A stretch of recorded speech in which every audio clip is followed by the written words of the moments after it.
Story of an Hour by Chopin. Knowing that Miss Mallard was afflicted with heart trouble, great care was taken to break to her as gently as possible the news of her husband's death. It was her sister Josephine who told her, in broken sentences. Her husband's friend Richards was there too, near her.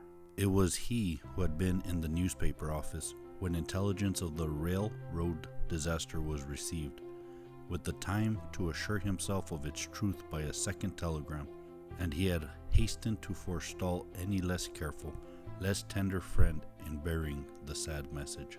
She did not hear the story as many women have heard the same. She wept at once, with sudden and wild abandonment, in her sister's arms. When the storm of grief had spent itself, she went away to her room, alone. She would have no one follow her. There stood facing the open window, a comfortable room armchair. Into this she sank, pressed down by a physical exhaustion that haunted her body and seemed to reach into her soul. She could see in the open square before her house the tops of trees that were all aquiver with the new spring life. The delicious breath of rain was in the air, and countless sparrows were twittering in the eaves. There were patches of blue skies showing here and there through the clouds that had met and piled one above the other in the west facing her window. She sat with her head thrown back upon the cushion of the chair, quite motionless, except when a sob came into her throat and shook her, as a child who cried itself to sleep continues to sob in its dreams.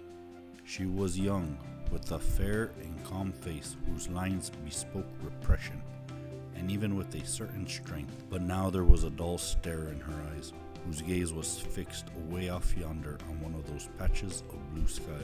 It was not a glance of reflection, but rather indicated a suspension of intelligent thought. There was something coming to her, and she was waiting for it, fearfully. What was it?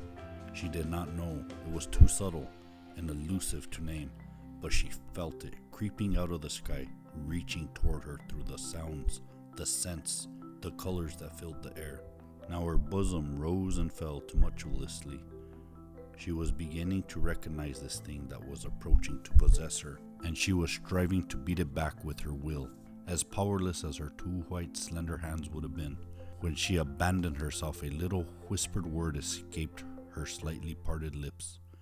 She said it over and over under her breath. Free. Free. Free. The vacant stare and the look of terror that had followed it went from her eyes. They stayed keen and bright. Her pulses beat fast, and the coursing blood warmed and relaxed every inch of her body. She did not stop to ask if it were or were not a monstrous joy that held her. A clear and exalted perception enabled her to dismiss that suggestion as trivial.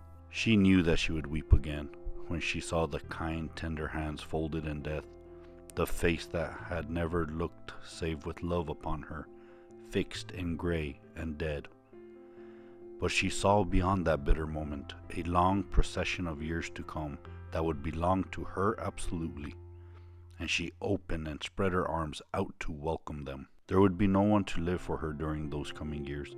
She would live for herself. There would be no powerful will bending hers in that blind persistence with which men and women believe they have a right to impose a private will upon a fellow creature. A kind intention or cruel intention made the act seem no less a crime as she looked upon it in that brief moment of illumination. And yet she had loved him sometimes. Often she had not. What did it matter?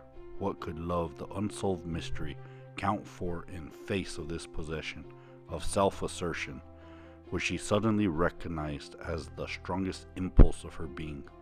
Josephine was kneeling before the closed door with her lips to the keyhole, imploring for admission.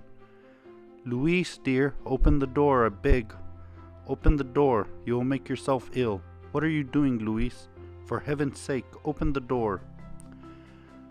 "Go away. I am not making myself ill."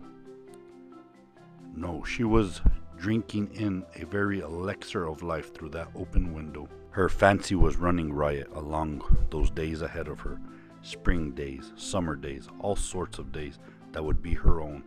She breathed a quick prayer that life might be long. It was only yesterday she had thought with a shudder that life might be long. She arose at length and opened the door to her sister's importunities.